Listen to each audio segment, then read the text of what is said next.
নমস্কার। আজকে একটা কেস স্টাডি আপনাদের সঙ্গে আমি শেয়ার করছি। ২০২৩ তখন আমি চ্যানেল বানাইনি। চ্যানেল তো এই ধরুন ১ বছরের উপর একটু হয়েছে। একটা অদ্ভুত কিছু কেস থাকে জানবেন, যে আপনাকে দাগ কেটে যায় কেসের জন্যে। এমন কিছু কেস হ্যান্ডেল করতে হয় প্রত্যেকে, আমরা যারা প্যারানর্মাল ফিল্ডে রয়েছি এবং তার সঙ্গে সঙ্গে রিচুয়ালের মধ্যে আমরা রয়েছি।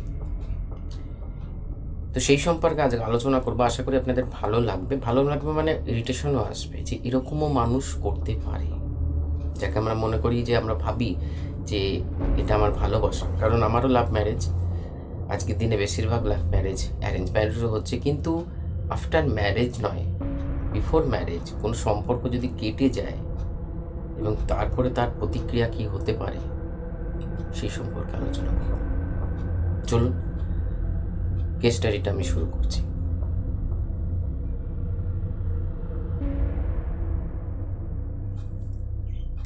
২০২৩-এ ঠিক এক্স্যাক্ট ডেটটা আমার মনে নেই, তবে মাসটা মনে আছে। পুজোর ঠিক পর, মানে দুর্গা পুজোর আর কালী পুজোর মাঝখানে একজন মহিলা আমাকে ফোন করে। তখন আমার এই নাম্বারটা ছিল না, যে নাম্বারে আমি এখন রয়েছি, মানে ইউজ করি। একটা নাম্বার ছিল তখন, যেটা সেই নাম্বারে কল আসে, যে আপনার সঙ্গে একটু কথা বলা যাবে। আমি বললাম, হ্যাঁ নিশ্চয়ই। তো উনি নিজের মেয়ের সম্পর্কে আলোচনা করেন, থাকেন উনি সোদপুরে, এবং ওই এলাকা থেকেই ফোন করে। এক্স্যাক্ট লোকেশন বা নাম আমি বলছি না, প্রাইভেসি কারণে। তো বললেন আপনার সঙ্গে কখন দেখা করা যাবে বা কী বৃত্তান্ত ইত্যাদি ফোনে কথা হয়। তো উনি আমার বাড়িতে আসেন। আসার পর যে ঘটনাটা উনি শোনান আমাকে, আমি জাস্ট টান্ট হয়ে গেছিলাম, যে এরকমও মানুষ করতে পারে। ঘটনাটা হচ্ছে, ওনার মেয়ে একটি ছেলেকে ভালোবাসতেন, কিন্তু ছেলেটার মানে বেশিরভাগ সময় ধরুন মানে একটা হয় না, যে মানুষ একটা ক্যাটাগরি থাকে, মানে ইয়ার্কি ঠাট্টা তো ঠিক আছে, কিন্তু ড্রিঙ্ক করা বা এমন একটা সঙ্গের সঙ্গে মিশতেও একটুখানি ঠিকঠাক নয়। আর মেয়েদের যে বাড়ির স্ট্যাটাসটা একটু উন্নত ছিল, মধ্যবিত্ত কিন্তু একটু উন্নত ছিল, এবং বলতে গেলে ছেলের বাবাও মানে একটু অন্য টাইপের মধ্যে, মানে ড্রিঙ্ক করা বা নেশাগ্রস্তভাবে থাকা। তো যখন জানাজানি হয়, মানে রিলেশনশিপটা বেশি দূর এগোয়নি, কিন্তু অনেক সময় জানবেন যে অনেক কম সময়ের মধ্যে আমরা ডিপ ক্লোজের মধ্যে চলে যাই, মানে ক্লোজ রিলেশনশিপের মধ্যে চলে যাই। তো সম্পর্কটা কোনো কারণে বিচ্ছেদ হয়। আমি শর্ট করে বলছি জিনিসটাকে। বিচ্ছেদ হওয়ার পর তো অবভিয়াস ব্যাপার, যে মেয়ে হোক বা ছেলে হোক, সম্পর্ক একটা গভীর একটা সম্পর্ক, সেটা যখন বিচ্ছেদ হয় বিভিন্ন রকম এই ধরনের কারণে, তো মেন্টাল ডাউন থাকে প্রচণ্ড। তো মানে আমার কাছে যখন ঘটনাটা আসে, তার ২ মাস আগেকার ঘটনা এটা হচ্ছে। তো বাড়ির লোক দেখে মেয়েটির ধীরে ধীরে মেয়েটার খাওয়া কমে যায়, আস্তে আস্তে মানে দুর্বল হয়ে পড়ে। কলেজ লাইফ বলতে গেলে প্রচণ্ড হ্যাম্পার হচ্ছিল, মানে গ্যাপ হয়ে যাচ্ছিল। একটা সময় শেষের দিকে তো বলতে পারেন একদমই ক্লোজ হয়ে গেছিল। এবং সবথেকে বড় ব্যাপার হচ্ছে, সকালবেলা যেমন তেমন, রাত্রির বেলা মাঝরাত্রিরে মারাত্মকভাবে প্রত্যেক দিনই রাত্রিরে ধরতে পারেন চিৎকার করে ওঠে। এবং যখন চিৎকার করে ওঠে, যখন মেয়েটি স্বাভাবিক হয়, প্রচণ্ড মানে ফিয়ারের মধ্যে থাকে এবং বলে তার লোয়ার পোর্শনে প্রচণ্ড ব্যথা হচ্ছে। তো বেশিরভাগ দেখুন, শুরুতে যেটা বাড়ির লোক ভাবে যে একটা এরকম ধরনের সম্পর্ক ছিল, সেটা ব্রেক হয়ে গেছে। তো তার ফলে কিন্তু এই যে শারীরিক অবনতি এবং মানসিক অবনতি তো মানা গেল, কিন্তু শারীরিক যে অবক্ষয়, ধীরে ধীরে তার স্বাস্থ্য চেহারা, যেটা আমি ছবিতে তখন দেখি, যথেষ্ট সে ভালো এজ, মোটামুটি ধরুন ২২ থেকে ২৫-এর মধ্যে। কিন্তু ধীরে ধীরে যখন মানে প্রথম দিন তো ওর মা মানে মেয়েটির মা এসেছিল, যখন আমি ওনাদের বাড়িতে যাই, মানে জাস্ট ছবির যেটা দেখানো হয় আমাকে, আর এটা মানে অরিজিনাল যে প্র্যাকটিক্যাল যে সময় তার শারীরিক বৈশিষ্ট্য বা মানসিক বৈশিষ্ট্য ছিল, আকাশ পাতাল পার্থক্য। ভাবাই যাচ্ছে না যে এই মেয়েটি এই মেয়েটি যে সেই মেয়েটি এরকমভাবে। তো অনেক রকম মানে প্রথম জিজ্ঞেস করা হয়। দেখুন, প্রথমভাবে কেউই ভাবে না যে তার সঙ্গে কোনো রকম খারাপ ক্রিয়া চলছে। মানে খারাপ ক্রিয়া করা হয়েছে তার জন্য, তাকে শেষ করে দেওয়া, মানে এটা একটা রিভেঞ্জ কেস। তো যথারীতি অ্যাজ পার মাই এক্সপিরিয়েন্স জিনিসটাকে বোঝা যায় যে একটা কোনো ব্ল্যাক ম্যাজিক বা তন্ত্রক্রিয়া হয়েছে যেটা প্রচণ্ড ডার্ক, এবং ওনাদের বাড়ির যে মানে ভাইব্রেশন বা ভাইবস যেটা প্রচণ্ড নেগেটিভ ছিল। নেগেটিভ বলতে নেগেটিভ, এবং শুধু এই নয়, এই ঘটনাটার সঙ্গে সঙ্গে ফ্যামিলির যে রুজি রোজগার সেটাও কিন্তু হ্যাম্পার হতে থাকে। মানে ওনাদের ছোটোখাটো একটা সাইকেলের দোকানের বিজনেস ছিল, সেটার কেনাকাটা বা বিক্রি বাট্টাটা অনেক কমতে থাকে, যে রেটে তারা বিক্রি করতো অনেক কমতে থাকে, এবং মান্থলি ইনকামে ধাক্কা পড়ে। এবং দেখা যাচ্ছে যে বিভিন্ন ক্ষেত্রে কীরকম বলবো, যে শারীরিক অসুস্থতা শুধু যে মেয়েটার তো হচ্ছেই, মেয়েটার বাবার হচ্ছে, মায়েরও মাঝে মাঝে হয়েছে, ফ্যামিলির মধ্যে আর যারা ছিল তাদের। মেয়েটার ছোটো একটা ভাই ছিল, মোটামুটি ক্লাস 6-7 তখন পড়তো, 2023-এর ঘটনা। তো যখন আমি ইনভেস্টিগেশন করি তখন কেসটাতে, এখানে আমাকে পরে আসছি, ইনভেস্টিগেশন যখন আমি করি দেখা যায় যে এটা প্রচণ্ড ডার্ক তন্ত্রক্রিয়া এবং প্রেত চালান হয়েছে একটা পুরুষ প্রেতকে, মানে মেল প্রেতকে।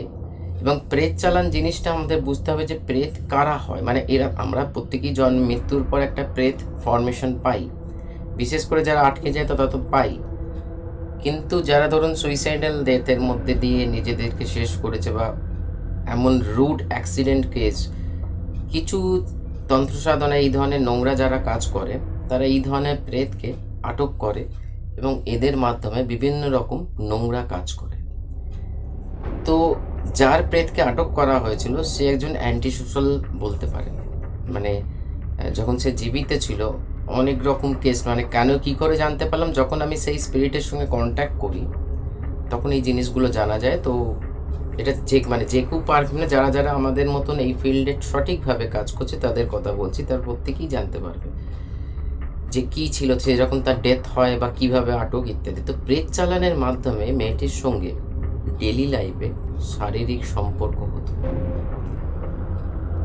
একটা কথা এখানে বলে রাখা ভালো, আমরা যারা শুনছি আশা করি সবাই অ্যাডাল্ট, একটা হিউম্যান টু হিউম্যান শারীরিক সম্পর্ক একটা লিমিট থাকে, কিন্তু একটা হিউম্যান টু প্রেত যদি শারীরিক সম্পর্ক হয় তার কোনো লিমিট ক্রস করে যায়, সেখানে কোনো হিউম্যান সেই ধরনের অ্যাক্টিভিটিস সহ্য করতে পারে না।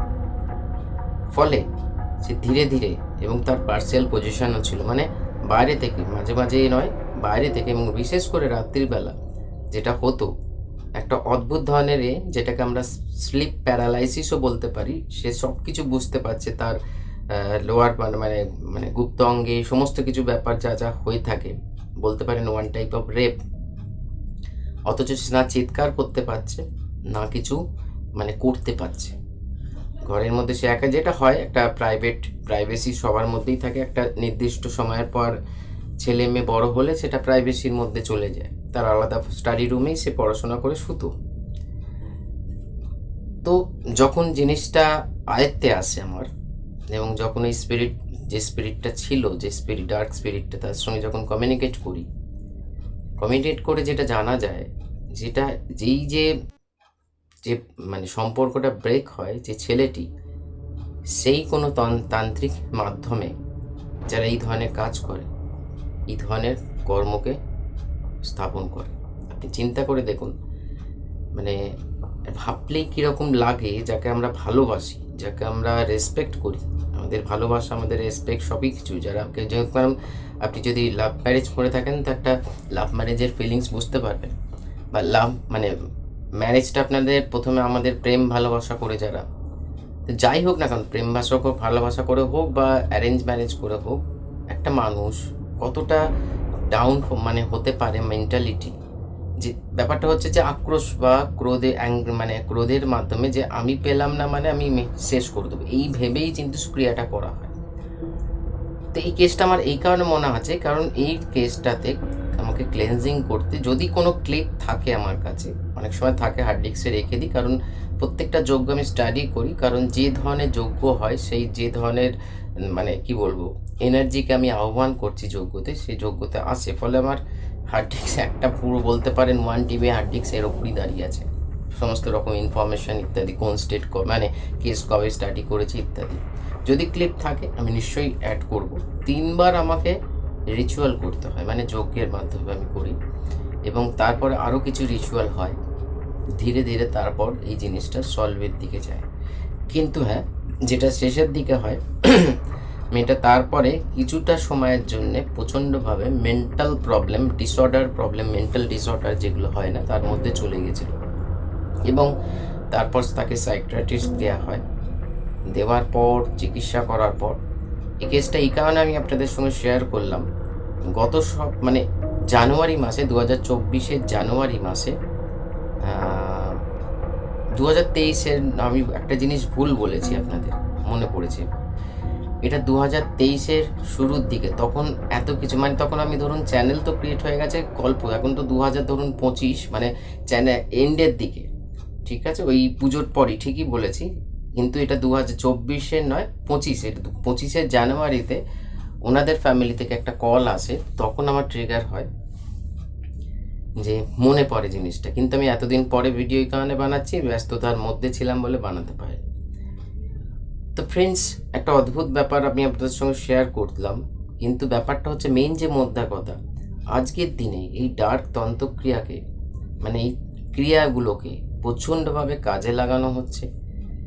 বলতে পারেন আমাদের যা লাইফস্টাইল, আমরা যেরকমভাবে জীবনযাপন করছি, আগামী দিনে ডার্ক এন্টিটির প্রভাব মারাত্মক লেভেলে যাবে।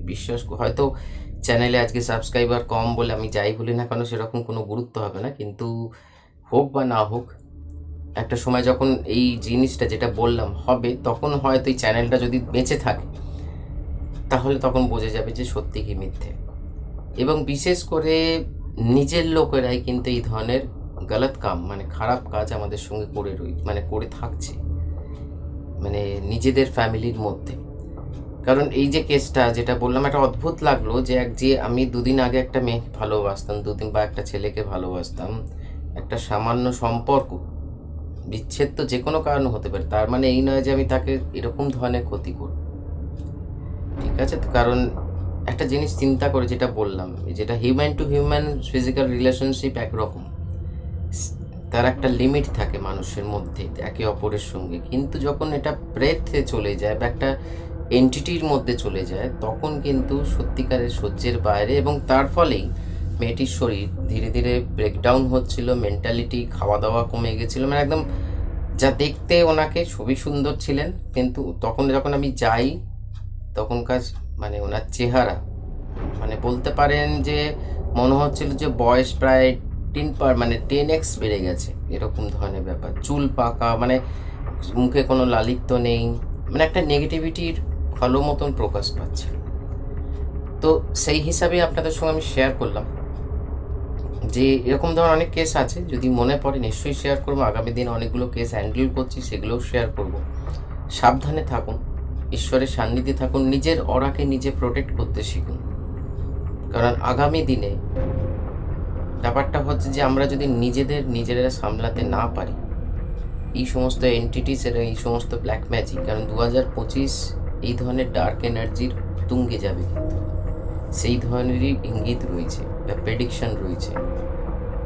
এবার কার সঙ্গে, আশা করি ঈশ্বর সবাইকে মঙ্গল করুক এবং রক্ষা করুক, কিন্তু কার জীবনে কোন কি লুকিয়ে আছে সেটা একমাত্র ঈশ্বরই জানে। নমস্কার।